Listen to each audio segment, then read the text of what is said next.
So, yes, everyone, we are starting here corporate accounting BCom semester 2. Corporate accounting is also the financial accounting. Basically, financial accounting जो आपने same 1 में किया है वो normally क्या था, वो डिफरेंट टाइप के बिजनेसेस थे, कंसाइनमेंट, ब्रांच, जॉइंट वेंचर, है ना। उन सब के लिए हम अकाउंट्स प्रिपेयर करते थे और प्रॉफिट कैलकुलेट करते थे। But now now this year, this session, this financial accounting is for companies, company specific. That's why it's name is corporate accounting. तो कॉर्पोरेट अकाउंटिंग का मीनिंग होता है अकाउंटिंग फॉर कंपनीज। तो कंपनीज की life में क्या क्या होता है, कैन एनीवन टेल? बेटा पार्टिसिपेट करना है, बिकॉज ये जो आपका सेम 2 है ना, it's totally technical, difficult, tough. और एक सेम 2 है ये आपका, और एक सेम 4 आएगा जिसका नेम होगा एडवांस काउंटिंग। तो कॉर्पोरेट काउंटिंग का जो नेक्स्ट लेवल है that is called advance counting, जो आपको नेक्स्ट ईयर मिलेगा सेम 4 का, जैसे हमने बैच स्टार्ट किया है। तो इन दोनों में ना आपको बहुत ज्यादा सीरियस और बहुत ज्यादा फोकस्ड रहना होता है from the very first day, और उसमें आपका पार्टिसिपेशन मस्ट है। बाकी टफ चीजों को इजी कैसे कन्वर्ट करना है, उसको कैसे हमें इजी बनाना है, समझाना है आपको, प्रैक्टिस करवानी है, वो सब हमारे पे है। आपका कोई रोल नहीं है, आपको बस क्लास ज्वाइन करनी है। आज ऑनलाइन है, नेक्स्ट क्लास ऑफलाइन होगी, जहां भी होगी, जहां भी आपको आने आइए, कोई प्रॉब्लम नहीं। और ये सिर्फ हमारा एक मन का डाउट होता है कि हमें कहाँ ज्यादा समझ आता है। अगर आप फुली फोकस्ड हो तो आपको यहाँ नोट्स दिख रहे हैं, मैं दिख रहा हूँ, मेरी साउंड सुन रही है, फेस इंप्रेशन सब कुछ आपके लिए वैसा ही है जैसे आपका ऑफलाइन में होता है ना। तो सिर्फ आप अपना ध्यान फोकस्ड करिए इन नोट्स के ऊपर। और टॉपिक जो हम आज स्टार्ट कर रहे हैं कॉर्पोरेट अकाउंटिंग में, that is buy back of shares. अब ये बताइए बेटा, कंपनी की लाइफ में क्या होता है, ये बताओ कि कंपनी स्टार्ट कहाँ से होती है। ये पार्टिसिपेशन आपका मस्ट है, उसके लिए मैं आपसे पूछ रहा हूँ। यस, टेल मी।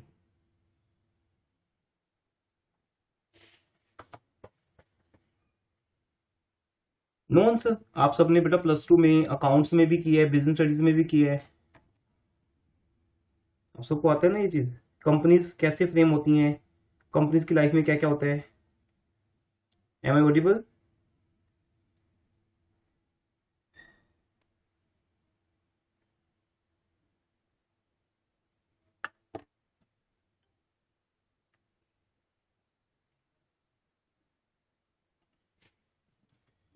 यस बेटा, कंपनीज कैसे स्टार्ट होती है बताएंगे, क्या होता है कंपनीज की लाइफ में?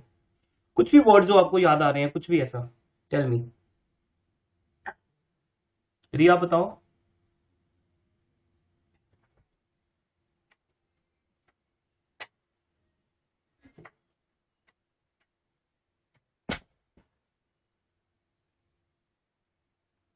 बेटा एम ऑडिबल? कोई आंसर नहीं आ रहा किसी का भी? Not getting any response. Company start कहाँ से होती है?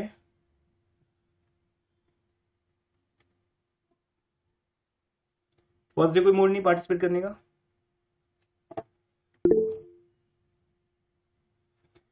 अनुभव का आंसर है कैपिटल। तो कहाँ से स्टार्ट होती है बेटा? I let you know. Company जब स्टार्ट होती हैं तो कंपनी एक मार्केट में आईपीओ, जैसे इनिशियल पब्लिक ऑफर, आईपीओ निकालती हैं, शेयर्स इशू करती हैं, इक्विटी शेयर्स, प्रेफरेंस शेयर्स। और जब कंपनी को नीड है फाइनेंस की, कंपनी बैंक से लोन भी लेती है और डिवेंचर होल्डर्स को डिवेंचर्स भी इशू करती है। उसके लिए कंपनी उससे पहले जो लीगल फॉर्मेलिटीज है मैं उसकी बात नहीं करूंगा, बिकॉज वो आपने ऑलरेडी स्टडी किया हुआ है corporate accounting, sorry, business studies के अंदर, कि कंपनीज अपना मेमोरेंडम ऑफ एसोसिएशन बनाती हैं, आर्टिकल एसोसिएशन बनता है, वो सब फॉर्मेलिटीज। उसके बाद company comes into existence in the eyes of law, companies act 2013। इस सेमेस्टर में ना, फुल सेमेस्टर में हम कंपनीज एक्ट 2013 को स्टडी करने वाले हैं। और जब आप कभी भी हायर क्लासेस में जाओगे, when you are doing MBA, CA, law, CS, कुछ भी कर रहे हो, जहां भी अकाउंट्स आएगी बेटा वो कॉर्पोरेट अकाउंटिंग होगी, because companies he proper accounts maintain करते हैं। सोल ट्रेड और पार्टनरशिप तो फॉलो करते नहीं अकाउंटिंग स्टैंडर्ड्स, कंपनीज फॉलो करती हैं। दैट्स वाई कंपनीज के अकाउंट्स आपके लिए ऑलवेज इंपॉर्टेंट रहेंगे। दैट्स वाई सेम 2 और सेम 4, ये 2 सेशंस बहुत इंपॉर्टेंट सेशंस होते हैं आपके। तो कंपनी जब प्रोस्पेक्टस इशू करती है, आफ्टर, जब कंपनी बन जाती है, comes into existence, after that company issues prospectus, और वहां से वो पब्लिक को इनवाइट करती है to be their share holder equity share holder, preference share holder या डिवेंचर होल्डर, और वहां से आपका सेम 2 स्टार्ट होता है। तो सेम 2 का बेटा जो फर्स्ट चैप्टर है, जो सिलेबस है हमारा, मैं आपके साथ पिक शेयर करूंगा क्लास के बाद, जो हमारा सेम 2 का सिलेबस है। सेम 2 का सिलेबस है वो स्टार्ट होता है इश्यू ऑफ शेयर से। तो that's Y I should start first of all issue of shares, but मैंने स्टार्ट नहीं किया बिकॉज वो आपके लिए फर्स्ट डे बोरिंग हो जाता। बिकॉज अगर मैं आपको आज एंट्रीज पास करता, bank account debit to share application account, share application account debit, है ना, वो 8 एंट्रीज की बात करते हैं, तो आपको वो सब आता था, तो वो डे आपके लिए बोरिंग होता। अगर मैं आज वो सब चीजें स्टार्ट करता, तो हम उसको नंबर 2 पे या नंबर 3 पे करेंगे, बिकॉज वो बहुत इंपॉर्टेंट है। प्लस 2 का जो आपने किया हुआ है ना शेयर चैप्टर, यहाँ 15 मार्क्स में आता है। मैंने मैसेज भी किया था ग्रुप में, that is sure short 15 marks का क्वेश्चन आने ही आना है, और वो एग्जैक्टली +2 लेवल है। सिर्फ इसमें क्या होता है ना, क्वेश्चन थोड़ा लॉन्ग हो जाता है। जन एंट्रीज के साथ आपको बैलेंस शीट या कैश बुक भी कहते हैं, फिर रिमेंबर आपको +2 में सिखाया था ना, बैलेंस शीट कैसे बनती है क्वेश्चन के एंड पे, और कैश बुक कैसे बनती है। अब वो आएगा, +2 में नहीं आया ना, +2 में जस्ट जन एंट्रीज ही ज्यादा आती है 19%। अब आपको कैश बुक और बैलेंस शीट के साथ क्वेश्चन आएगा, अदरवाइज क्वेश्चन वही रहेगा। तो that I will start afterwards after this chapter. Today we are going to start chapter 2। आपकी बुक्स में, आपके सिलेबस में ये चैप्टर 2 है, and it's quite new concept, तो that's why it will be interesting for you.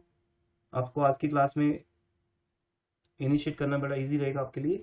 एक तो chapter ये इंटरेस्टिंग भी है, और साथ में ये 15 मार्क्स में भी इंपॉर्टेंट है, थ्योरेटिकली भी इंपॉर्टेंट है और प्रैक्टिकली भी, दिस चैप्टर ऑल्सो। तो अब स्टार्ट करते हैं इसको। तो corporate accounting, that is accounting for companies, and companies के लाइफ में जो भी होता है, स्टार्टिंग पॉइंट होता है शेयर्स इशू करने से, और लास्ट पॉइंट होता है फाइनल अकाउंट्स प्रिपेयर करने तक। तो वहां तक की जर्नी है बेटा आपकी। बिकॉज फर्स्ट डे मेरा ऑलवेज ट्राई रहता है कि मैं आपको टीच कम करूं, आपको सिर्फ ये बताऊं कि हम कहाँ हैं, क्या हमने स्टार्ट करना है, हम प्रीवियस सेम 1 में क्या थे, क्या कर रहे थे। तो जो फाइनेंशियल अकाउंटिंग आपने की वही हम अभी भी करेंगे, but it is for companies only. One thing clear. Secondly, companies की लाइफ में जो भी होता है वो आपके पास यहाँ पे in the form of chapters है। जैसे कंपनी का शेयर्स इशू करती है, issue shares.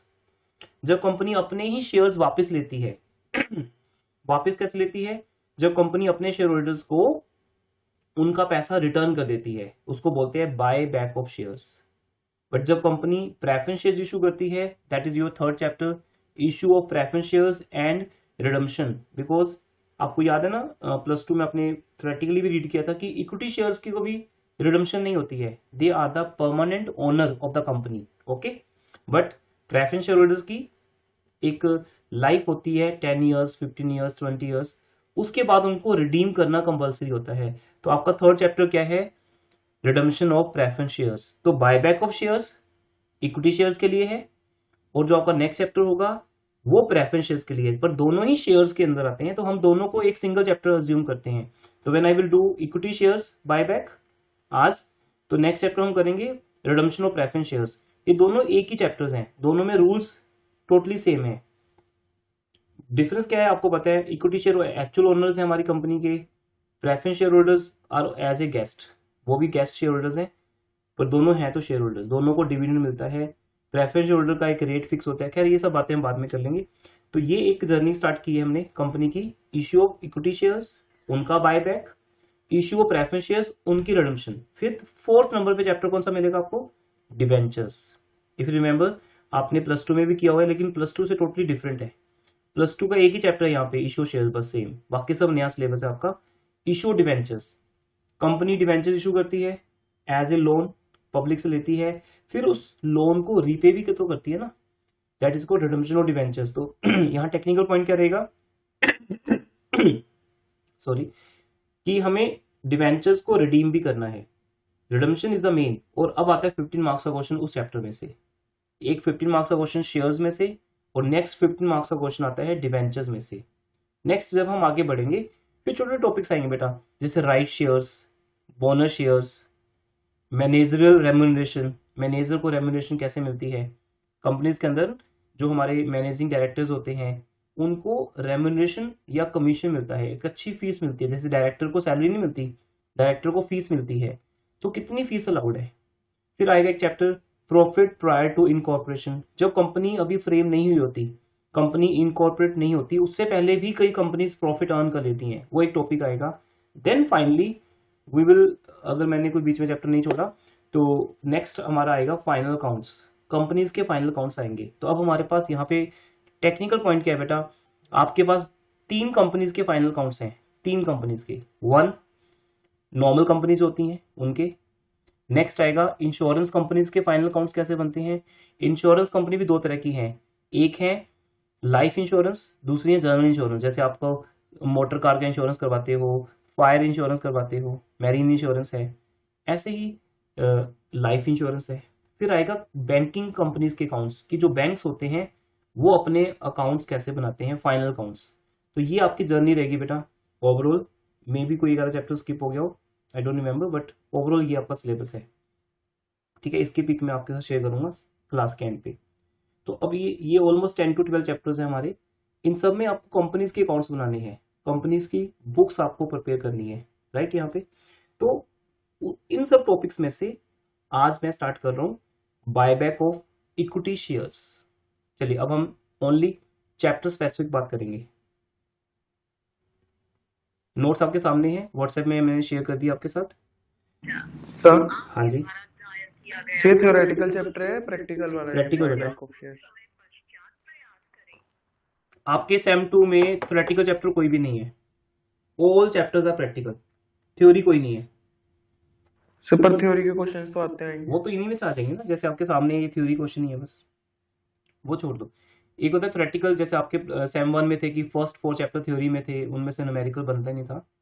Every chapter has numericals, वो एग्जामिनर का चॉइस है उसका न्यूमेरिकल पोर्शन लेना है या थ्योरेटिकल पोर्शन। थ्योरेटिकल पोर्शन आपके सामने है, अगर आप देखोगे फर्स्ट 3 पेज जो है नोट्स के, ये आपका थ्योरी क्वेश्चन है। जब ये आता है एग्जाम में तो ये ऐसे ही आता है, बस फुल क्वेश्चन आपको लिखना होता है थ्योरेटिकली।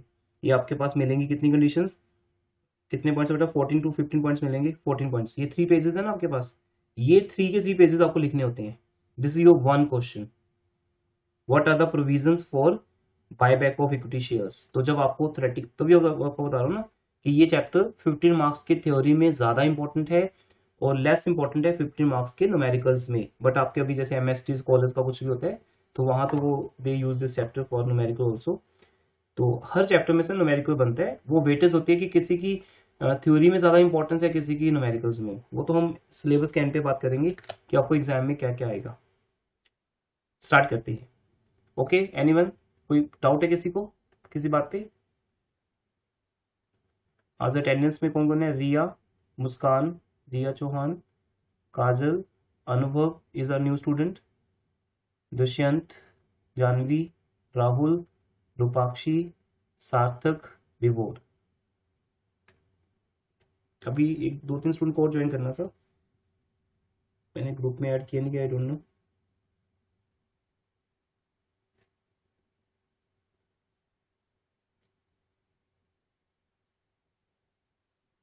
एक मिनट होल्ड करें बेटा।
Okay let's start. Buyback of shares, read करते हैं बेटा नोट्स को हम। बायबैक ऑफ शेयर्स मींस, मैंने जैसे आपको बताया, purchase of its own share by the company. Company अपने इक्विटी शेयर्स को लाइफ टाइम में नॉर्मली परचेज नहीं करती है till 1999। It was not allowed बेटा, 99 तक ये अलाउड ही नहीं था कि कंपनी अपने शेयर्स को बायबैक कर सके। आफ्टर 99 अमेंडमेंट्स हुई एक्ट के अंदर, अमेंडमेंट एक्ट पास हुआ, उसके बाद ये अलाउ किया गया कि कंपनीज अपना बायबैक कर सकती हैं। तो फिर सेक्शन चेंज हुए। अब जब लेटेस्ट एक्ट आया, जब आप प्लस 2 में थे तब भी आपको पता है, ड्यू टू IFRS कंपनीज का लेटेस्ट एक्ट जब बना था, कंपनीज एक्ट 2013, तो उसके अकॉर्डिंगली कई गाइडलाइन चेंज हुई थी। इससे पहले कौन सा एक्ट था हमारा? Anyone have knowledge? Companies act क्या था बेटा वो? 1956। Yes, good, 1956। तो वो एक्ट के अंदर अलाउ किया गया था फर्स्ट टाइम कि कंपनीज अपने इक्विटी शेयर्स को बायबैक कर सकती है 1999 के बाद, ऑलमोस्ट 2000 ऑनवर्ड्स। बट जब 2013 एक्ट आया तो फिर 13 एक्ट के अंदर कुछ चेंजेस की गई और एक सेक्शन चेंज हुआ। पहले ये सेक्शन डिफरेंट था, नाउ इट इज सेक्शन 68। इसी नेम से थ्योरी आती है बेटा। Right down the all provisions as per section 68 to buyback of equity shares. तो जो मैं आज आपको टीच करूंगा वो सब आपको लिखना होता है थ्योरी में। ये आपके लिए एक तरह से 3 पेज के नोट जो हैं आपके लिए फुल चैप्टर का थ्योरी है। तो अकॉर्डिंग टू सेक्शन 68 कंपनीज को कुछ गाइडलाइंस जो सेबी और कंपनीज एक्ट के अकॉर्डिंगली बनाई गई हैं उन्हें फॉलो करना पड़ेगा। बट कौन सी कंपनी अपने शेयर्स को बायबैक कर सकती है? जिस कंपनी के पास सफिशिएंट कैश रिसोर्सेज होंगे।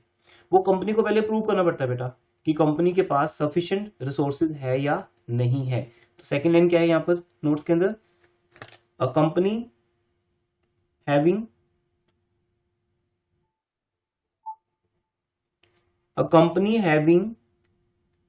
substantial means sufficient cash resources may like to buy its own shares from the market when the prevailing market price is much low। that's very important बेटा। Company कब buyback करेगी अपने shares का? एक minute बेटा। Company अपने shares का buyback कब करेगी? जब कंपनी के शेयर की मार्केट में वैल्यू कम चल रही है। ऑब्वियसली कंपनी तभी परचेज करेगी, क्योंकि अगर एक शेयर होल्डर ने आपको 100 रुपीज दिए हैं तो आप उसको 100 रुपीज पे डिविडेंड पे कर रहे हो, राइट, एवरी ईयर। बट वही शेयर मार्केट में सिर्फ रह गया 70 रुपीज का, जबकि फेस वैल्यू कितनी है उसकी? 100। तो आपको डिविडेंड 100 पे करना पड़ रहा है जबकि उसकी मार्केट वैल्यू ओनली 70 है। तो कंपनी क्या करती है?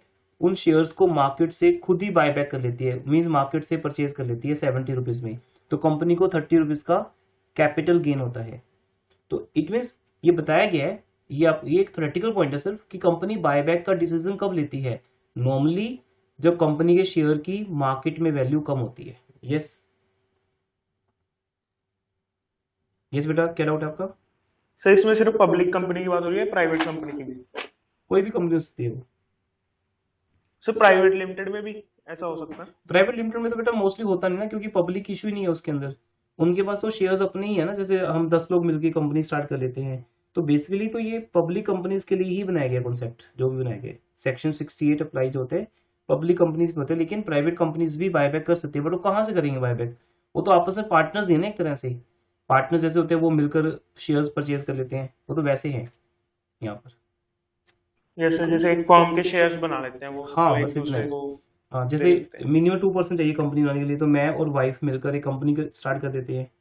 तो शेयर कैपिटल डिवाइड कर लेते हैं आपस में, 4 लोग और लगा लेंगे, कजन्स को, फैमिली मेंबर्स को। तो वो तो ऐसा होता है।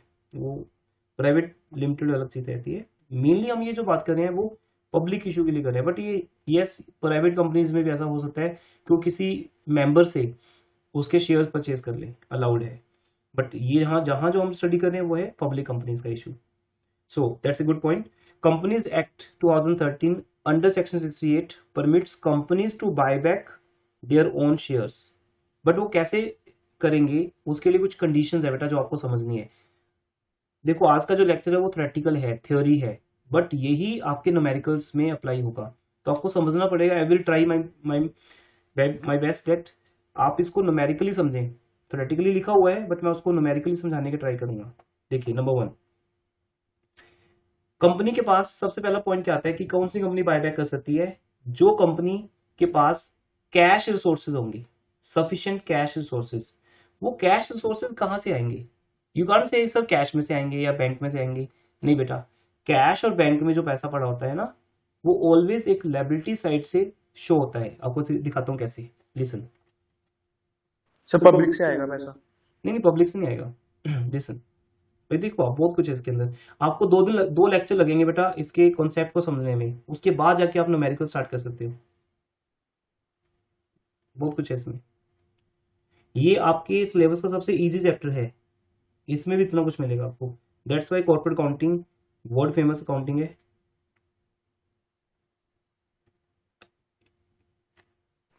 सर मेनली कॉर्पोरेट अकाउंटिंग और कंपनी अकाउंट्स में क्या फर्क है? कोई फर्क नहीं है बेटा, कंपनीज के अकाउंट्स को कॉर्पोरेट अकाउंटिंग बोलते हैं। अब यहाँ देखिए, आपके पास यहाँ कैश है, बैंक है, वट एवर। सपोज यहाँ कंपनी के पास 20 लाख रुपीज है। ये किसके थ्रू शो होते हैं? बैलेंस शीट है ये आपके सामने, ऑब्वियसली समझ गए होगे आप। Against liability sir. Against liability, yes. ये कंपनी की बैलेंस शीट है बेटा। वैसे तो कंपनी की बैलेंस शीट वर्टिकल होती है, ये तो मैंने समझाने के लिए क्लासिकल फॉर्म में बनाई है। अब कंपनी के पास जो यहाँ पे 20 लाख पड़ा है, वो फर्स्ट ऑफ ऑल हम बोलते हैं कि रिजर्व्स के अगेंस्ट है। कंपनी के पास रिजर्व्स क्या क्या होते हैं? General reserve, capital reserve, security premium reserve या सरप्लस होता है कंपनी के पास। तो कंपनी के पास जो ये हेडिंग है ना, reserves and surplus, this shows कि कंपनी की कैपेसिटी क्या है। राहुल, अगर मैं बोलूं कि आपके पास 10 लाख है, तो वो आपकी सेविंग्स होगा ना। वो यस वो सर। वो आपकी शेयर कैपिटल या बैंक लोन थोड़ी होगा, वो आपकी सेविंग्स होगा। तो कंपनी, कोई भी जो रिच कंपनी होती है, या हम में से कोई भी एक रिच पर्सन हो सकता है, वो रिच क्यों है? Why he is rich? Because sir उसके पास इन्वेस्टमेंट। रिजर्व्स हैं। नहीं, उसके पास रिजर्व्स हैं। अगर उसके पास एक प्रॉपर्टी है, यू कैन से सर वो इसलिए रिच है क्योंकि उसके पास 2 करोड़ की प्रॉपर्टी है फॉर एग्जाम्पल, या 20 करोड़ की प्रॉपर्टी है। बट लेकिन वो 20 करोड़ की प्रॉपर्टी आई कहां से? उसका कोई सोर्स तो होगा। सबके पास तो नहीं है 20 करोड़ की प्रॉपर्टी। अगर एक पर्सन के पास 20 करोड़ की प्रॉपर्टी है, अगर वो रिच है, तो उसका सोर्स क्या है? यू विल से सर उसका बिजनेस है एक बहुत बड़ा, वहां से वो पैसा कमाता है। तो हमारे सबके पास ना एक सोर्स होता है, जिस कारण से पैसे हमारे बैंक में या कैश में या हमारी एसेट्स में होते हैं। मैं बीइंग ए टीचर बात कर रहा हूं। अगर मेरे पास कोई भी एसेट है, चाहे वो कार है, घर है, प्रॉपर्टी है, गोल्ड है, पैसा है, कुछ भी है मेरे पास, वो उसका सोर्स क्या है? मैं वो सोर्स क्या शो करता हूं? I show my teaching fees. आप लोग मुझे फीस पे करते हो, वो मेरा प्रॉफिट बनता है। उस प्रॉफिट के अगेंस्ट मेरे पास पैसा बैंक में होता है। तो ओवरऑल इन शॉर्ट हम ये कह सकते हैं कि सबसे पहले कंपनी के पास जो रिसोर्सेज हैं, वो है रिजर्व्स एंड सरप्लस। सरप्लस आपको पता है, balance of profit and loss account. याद है सबको ना? थोड़ा सा बेटा सीरियसनेस से ना पढ़ना हमें इस सेमेस्टर को बहुत अच्छे से। सर राहुल एक मिनट बेटा, अभी क्वेश्चन को बंद करो, रुक जाओ अभी ना, अभी रुक रुक के रखो अपने क्वेश्चंस को। रिजर्व्स एंड सरप्लस जो है हमारे पास, अब इसको थोड़ा सा रिलेट करो +2 के साथ। +2 में आपने क्या किया था? आपने सरप्लस को क्या बोला था? Balance in statement of profit and loss. जो प्रॉफिट एंड लॉस स्टेटमेंट के अंदर बैलेंस होता है, वही हमारे सरप्लस में आता है एज ए प्रॉफिट। तो फर्स्ट रिसोर्स मैं साथ में आपको समझाता रहूंगा बैलेंस शीट में। अभी वापस थ्योरी में चलते हैं।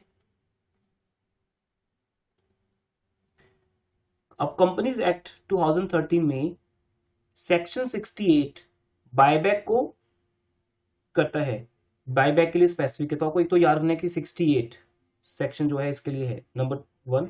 नंबर 2, उसके अंदर रिसोर्सेज कौन कौन से लिखे गए हैं? हमारे पास 3 रिसोर्सेज लिखे गए हैं बेटा। पहला रिसोर्स है फ्री रिजर्व्स। तो आपको बता दिया कि फ्री रिजर्व्स कौन से होते हैं। 2 reserves which are available for declaring dividend. ये जितने मैंने लिखे हैं, क्या ये सारे फ्री रिजर्व्स हैं? No. General reserve, capital reserve, SPR, surplus, इनमें से जो फ्री रिजर्व है ना, वो कौन से हैं? General reserve and surplus. ये फ्री हैं।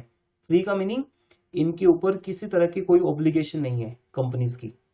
कंपनी फ्रीली, फ्री माइंड से इन्हें कहीं भी यूज कर सकती है इन रिजर्व्स को। और वही रिजर्व फ्री माना जाता है जो कंपनी के पास डिविडेंड देने के लिए अवेलेबल है। मीन्स अगर आज मुझे डिविडेंड देना हो तो मैं डिविडेंड किस में से दूंगा, जनरल रिजर्व में से या सरप्लस में से।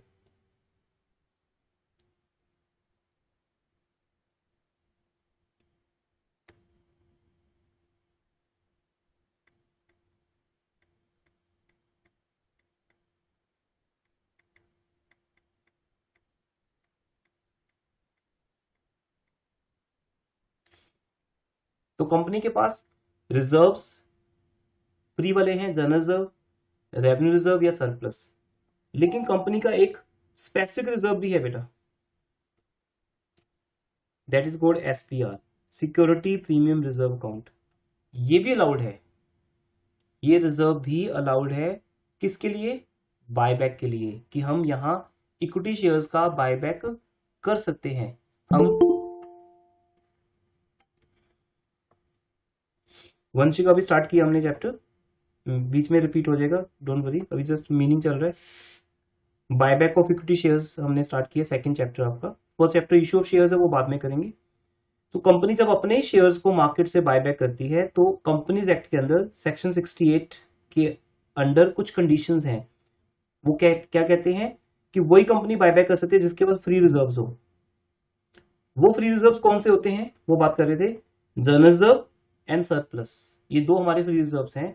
इनमें जो पैसा पड़ा होता है वो हम निकाल सकते हैं हमारे बैंक में से या कैश में से। एसेट साइड क्या होती है, कैश, बैंक, प्रॉपर्टीज।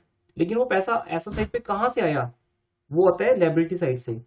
तो लायबिलिटीज में ये दो रिजर्व जो है, जनरल रिजर्व एंड सरप्लस, ये हमारे फ्री रिजर्व्स है। कंपनी एक तो ये कह रही है कि फ्री रिजर्व्स में से पैसा निकाल लो। सेकंड बेटा क्या है, SPR, security premium reserve, company यहां से पैसा निकाल सकती है। ये अलाउ किया गया क्योंकि कंपनी के इक्विटी शेयर जो है वो एक्चुअल ओनर्स है बेटा कंपनी के। तो एक्चुअल ओनर्स को यहां पर हमने पैसा वापस करना है। तो दैट्स वाई, होता है ना जैसे घर का ओनर होता है, जब उसको पैसों की नीड होती है, टेल मी, अगर बेटा आपके पेरेंट्स को नीड हो पैसों की, तो क्या वो घर की कार बेच सकते हैं? टेल मी, क्या आंसर है आपका? घर में जो आपके पास कार है, यस और नो? Yes sir. और किसका आंसर यस था? पहले कौन बोल रहे थे?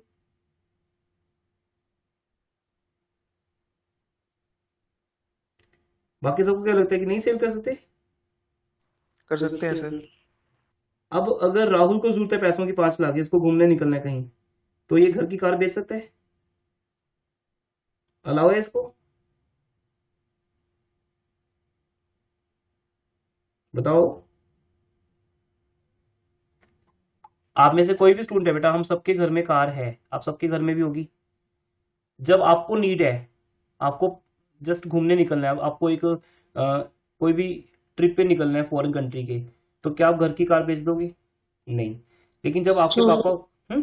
हाँ, जब आपके पापा को या आपके मदर को फैमिली में पैसों की नीड है, वट एवर द रीजन, उनका रीजन भी जेन्युइन होगा अगर उनको चाहिए, तो वो 1 मिनट लगाएंगे कार बेचने में, आपसे पूछेंगे नहीं, आपको बताएंगे कि बेटा हम ये कार बेच रहे हैं।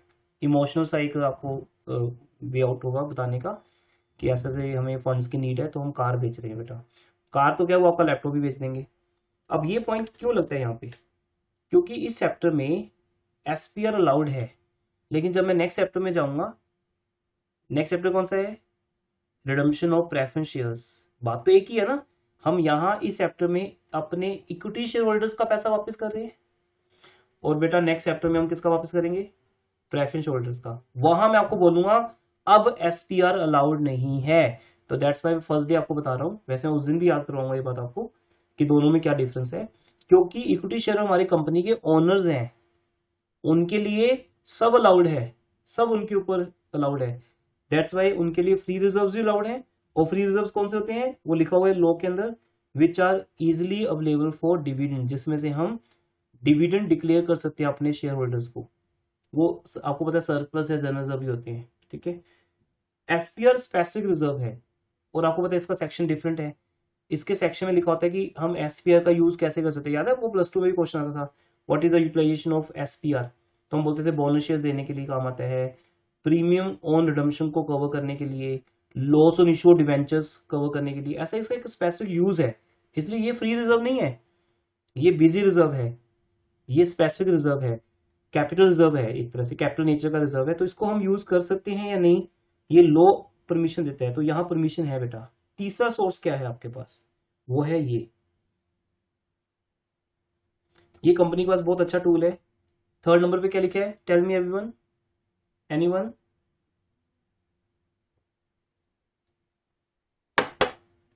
क्या लिखा है यहाँ पर, proceeds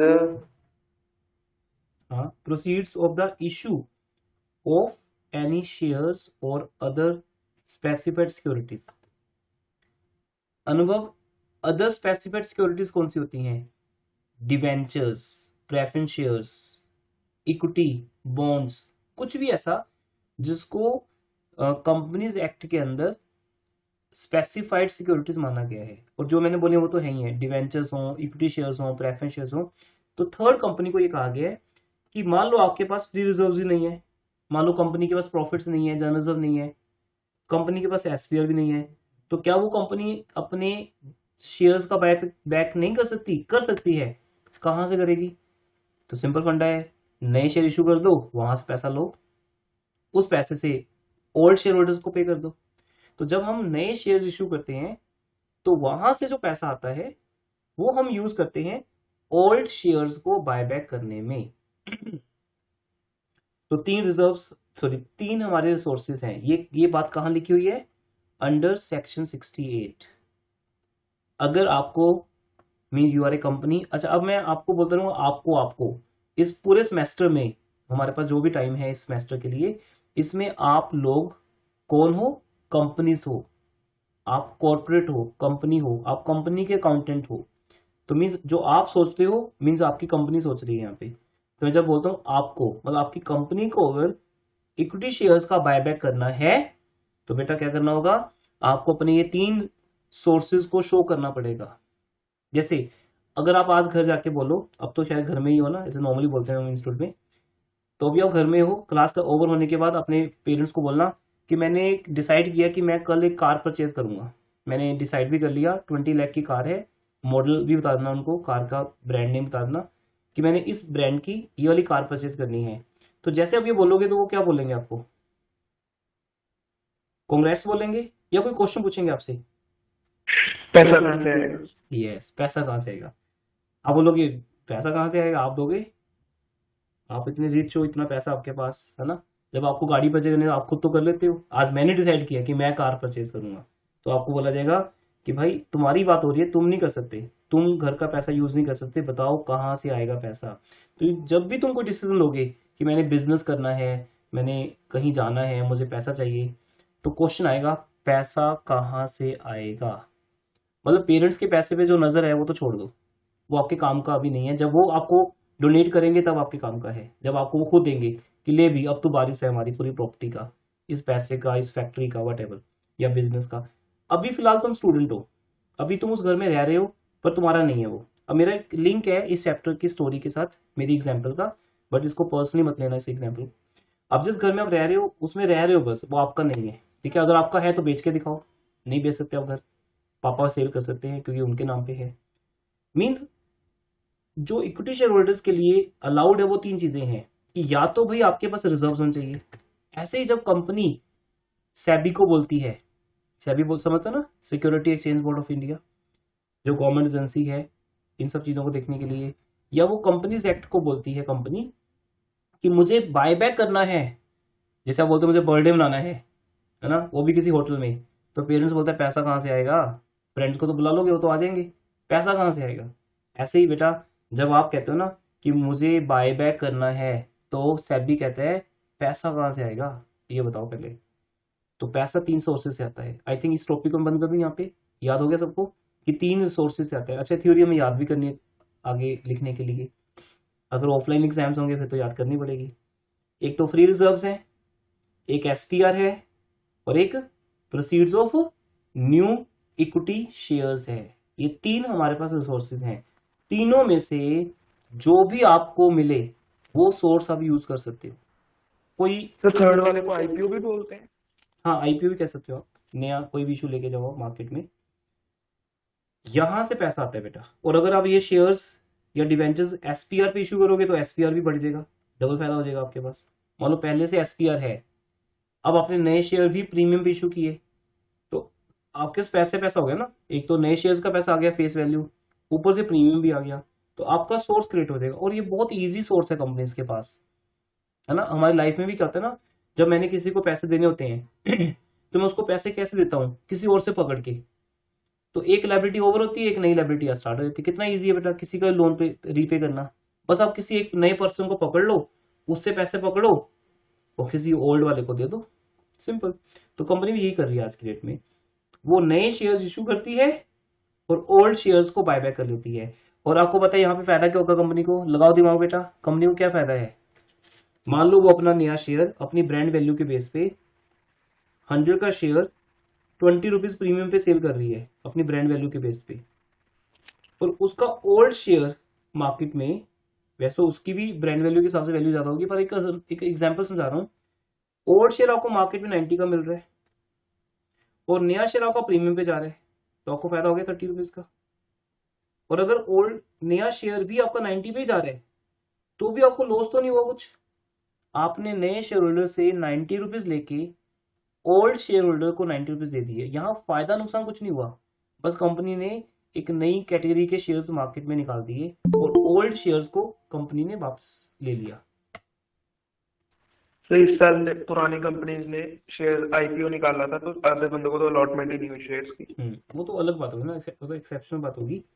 बट नॉर्मली कंपनी जब नए शेयर्स इशू करती है तो वो नए शेयर्स को इशू करने का रीजन होता है उसके पास। और यहाँ हम उस एक रीजन को लिंक कर रहे हैं कि आज जो मैंने स्टार्ट किया चैप्टर बायबैक ऑफ शेयर्स, तो कंपनी अपने इक्विटी शेयर्स को बायबैक करने के लिए पैसा कहां से लाएगी।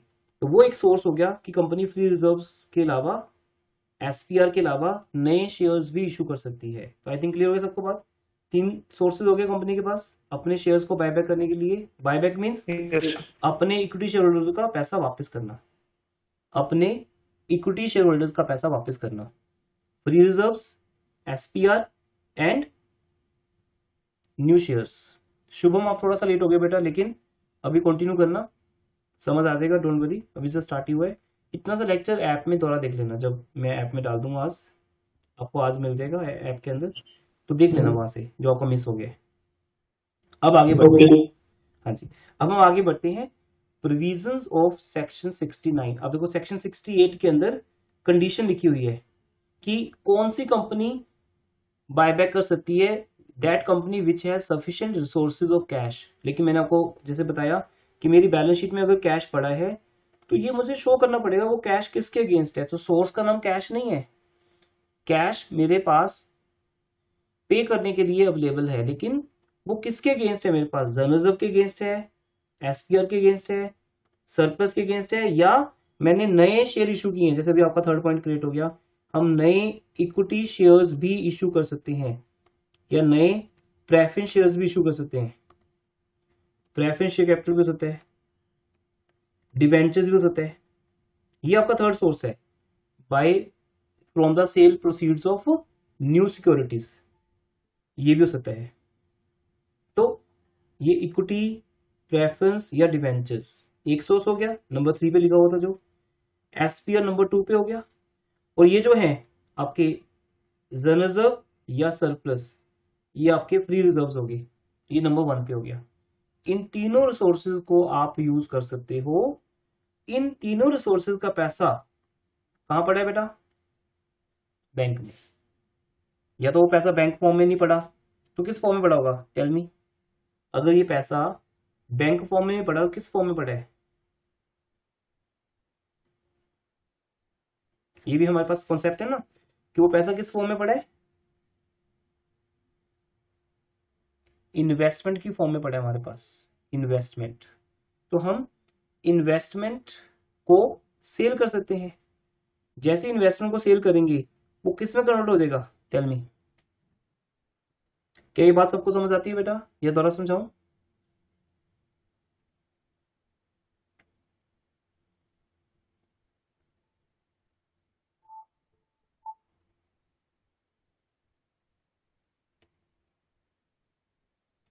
ये बात समझ आती है बेटा सबको? जो भी पैसा कंपनी का फ्री रिजर्व्स के अगेंस्ट है, एसपीआर के अगेंस्ट है, या उन्होंने नए शेयर इशू किए हैं, 95% केस में तो वो पैसा बैंक फॉर्म में ही पड़ा होगा हमारे पास। बट एक चांस हो सकता है कि वो पैसा मैंने इन्वेस्ट किया हुआ है कहीं पे, शॉर्ट टर्म इन्वेस्टमेंट्स में अंदर, तो वो पैसा मैं इन्वेस्टमेंट से कवर कर सकता हूँ, इन्वेस्टमेंट को सेल करके अल्टीमेट वो पैसा बैंक फॉर्म में कन्वर्ट हो जाएगा। हाँ, इसके अलावा अगर वो पैसा करंट एसेट्स में है, फिक्स एसेट्स में है, तो वो उनको हम सेल नहीं कर सकते। तो ये कंपनी को शो करना पड़ता है कि हमारे जो सफिशिएंट रिसोर्सेज हैं, क्या वो कैश फॉर्म में है या नॉन कैश फॉर्म में है। ये बात समझे ध्यान से, कैश फॉर्म में है या नॉन कैश फॉर्म में है। ये वाइवा में पूछते हैं आपसे कॉलेज में ना, जब वाइवा होता है आपका, कि कैश रिसोर्सेज का मीनिंग क्या है। ये देखो स्टार्टिंग में अगर मैं दिखाऊं आपको एक्ट में क्या लिखा हुआ है, ये देखो, buyback of shares means purchase of its own share by the company, but यहाँ पे लिखा नहीं इक्विटी, बट वो आप समझ गए इक्विटी शेयर्स की बात हो रही है। Purchase of its equity shares by the company and company having the substantial cash resources, मतलब सफिशिएंट कौन से सोर्सेज, कैश रिसोर्सेज। ऐसे तो मेरे पास प्रॉपर्टी है, और सपोज आपने फीस पे करनी है, तो क्या आप अपनी गाड़ी बेचोगे फीस पे करने के लिए? क्या घर सेल करोगे? नहीं ना। हमारे पास ऐसे तो फिर लाखों रुपए के रिसोर्सेज हैं घर में, गोल्ड है, कार है, फ्रिज है, घर है, सब कुछ है। अब ये थोड़ी कि हम फीस पे करने के लिए कॉलेज की या ट्यूशन की हम घर सेल कर देंगे। ये सोर्स कैश सोर्स नहीं है ना। आप मुझे क्या बोलोगे कि सर अभी सैलरी आएगी तो उसमें से पे करेंगे, सैलरी कैश में आनी है, घर कैश नहीं है ना। घर किसी के पास 2 करोड़ का हो सकता है, लेकिन उसमें से हम 10 रुपए भी निकाल नहीं सकते। वो घर फिक्स एसेट है, वो कैश फॉर्म में नहीं है। 2 करोड़ के घर में से 200 रुपए भी निकाल के दिखाओ, आपको कैसे निकालोगे बेटा? वो तो सेल करना पड़ेगा, और जब सेल होगा तो कंप्लीट सेल करना पड़ेगा आपको, या एक पार्ट सेल करना पड़ेगा। तो मीन्स हम ये नहीं कह सकते कि हमारे पास सोर्स पड़ा है 2 करोड़ का। वो घर है, सोर्स नहीं है, कैश रिसोर्स नहीं है, वो नॉन कैश रिसोर्स है। हाँ, उसको सेल कर सकते हैं, बट वो हम करेंगे नहीं। दैट्स वाई कंपनी ने पहले लिख के दिया है, लॉ ने, सॉरी, कंपनीज एक्ट ने लिख के दिया है कि हम कौन से रिसोर्सेज की बात कर रहे हैं जो कैश फॉर्म में है। इतना डिटेल में जब हम समझेंगे बेटा हर कॉन्सेप्ट को, कॉर्पोरेट अकाउंटिंग को टफ कहा जाता है, लेकिन ये टफ रहेगी नहीं आपके लिए। बहुत हार्ड वर्क है यहाँ पर टीचर का और फिर आपका। सो अब आगे बढ़ते हैं। सेक्शन 69 फिर प्रोविजंस के ऊपर आ जाता है। ये एक सीक्वेंस है, 68 1, 68 2, फिर 69। सेक्शन 69 क्या कहता है? नंबर 1। अब बेटा सबसे इंपॉर्टेंट बात समझाने जा रहा हूँ इस चैप्टर की, और बिल्कुल न्यू बात है, अभी तक के लेक्चर से कोई लिंक नहीं इसका, सुनिए ध्यान से। जो भी कंपनी अपने शेयर्स का बायबैक करना चाहती है, और वो ये कह रही है कि हम उसको अपने फ्री रिजर्व्स में से कर रहे हैं, तो वो फ्री रिजर्व कितने यूज कर रहे हैं, उनके लिए उनको एक नया रिजर्व शो करना पड़ेगा जिसका नाम है capital redemption reserve. If you remember, आप सबने कंपनी की बैलेंस शीट में याद भी किया है इसको। आज वो टाइम आ गया इस बात को समझने का। आज तक सीआरआर का मीनिंग कोई नहीं समझा पाया होगा आपको, क्योंकि आपके कॉन्सेप्ट में था नहीं ना। हम सब ये कहते हैं आपको प्लस 2 में कि बेटा ये आपको बीकॉम में जाके समझ आएगी बात कि सीआरआर होता क्या है। हाँ, हमने डीआरआर तो बनाया था प्लस 2 के अंदर, ऐसे एक सीआरआर है, कैपिटल रिडम्पशन रिजर्व। मैं अब आपको एक एग्जांपल के थ्रू समझाता हूँ सारी बात, ध्यान सुनना। इतना समझ आ गया बेटा सबको, या कोई डाउट है किसी का?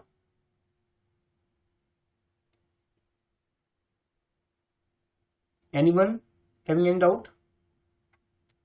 ठीक है बेटा, अब मैं यहां से स्टार्ट करता हूं अपनी स्टोरी। इस स्टोरी में सारे पॉइंट्स कवर करता हूं। सपोज एक कंपनी अपने 2 लाख इक्विटी शेयर्स बायबैक कर रही है। स्क्रीन सबको दिख रही है प्रॉपर? कंपनी अपने 2 लाख इक्विटी शेयर्स बायबैक कर रही है of ₹10 each, at par, at premium, at discount, तीनों अलाउड है बेटा। अभी मैं एट पार की बात कर रहा हूं। तो कंपनी को कितने सोर्सेज की नीड है बताइए, पार्टिसिपेट करो बेटा। 20 लाख। 20 lakh, yes, 2 lakh into 10। अब इस 20 लाख रुपीज में से कंपनी ये कह रही है कि हम 5 लाख रुपए के नए शेयर इशू करेंगे। ये बात अगर आपने समझ ली तो आपको चैप्टर समझ आ गया, समझो इतना सही चैप्टर है बस। और ये बिल्कुल लेटेस्ट बात अभी समझा रहा हूं। इस पहले हमने सिर्फ ये बात की कि सोर्सेज क्या क्या है। अब उन सोर्सेज को यूज कैसे करना है उसकी बात आ रही है। कंपनी अगर ये कह रही है कि 5 लाख रुपए के हम एक नया, इसको फ्रेश इशू बोलते हैं, कंपनी एक नया या फ्रेश इशू लेके आ रही है, किसका, किसी का भी हो सकता है वो, इक्विटी शेयर्स का, प्रेफरेंस शेयर्स का, या डिवेंचर्स का, किसी का भी हो सकता है वो। कंपनी एक फ्रेश इशू लेके आ रही है, वो फ्रेश इशू किसी का भी हो सकता है। मान लो 5 लाख रुपए का फ्रेश इशू लेके आ रही है, तो ये बताओ बेटा बाकी का 15 लाख रुपीज वो कहां से यूज कर देगी?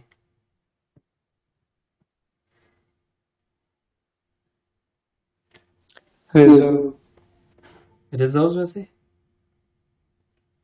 अभी हम एसपीआर को भूल जाते हैं एक बार, मैं इसका नाम लिखता हूं फ्री रिजर्व्स। कंपनी अपने फ्री रिजर्व्स में से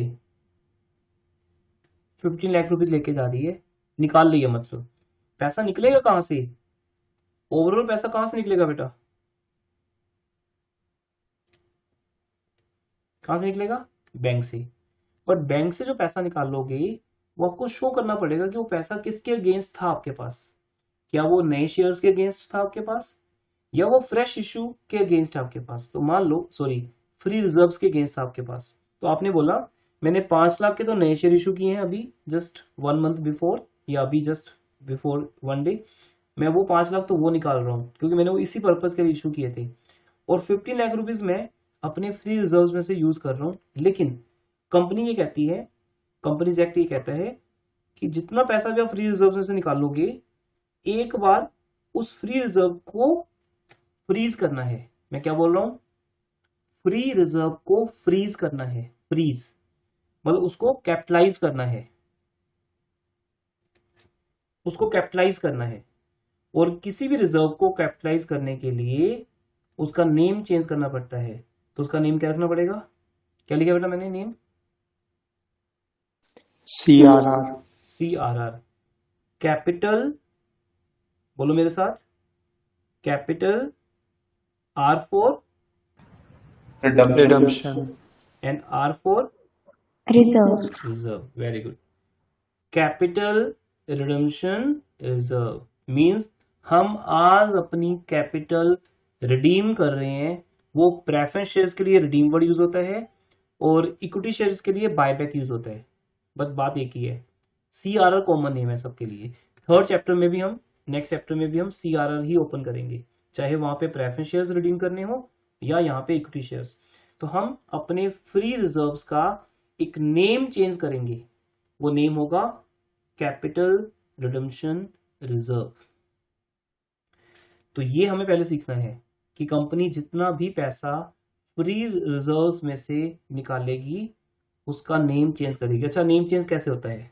एंट्री पास करेंगे हम, हमें अकाउंट्स में कुछ भी लाना है, लेके जाना है, निकालना है, माइनस करना है, प्लस करना है, उन सबका एक ही फंडा है, डेबिट एंड क्रेडिट।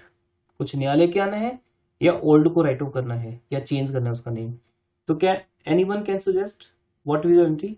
अगर फ्री रिजर्व को राइट ऑफ करके उसका नेम चेंज करना हो तो डेबिट क्रेडिट किसके लिए है?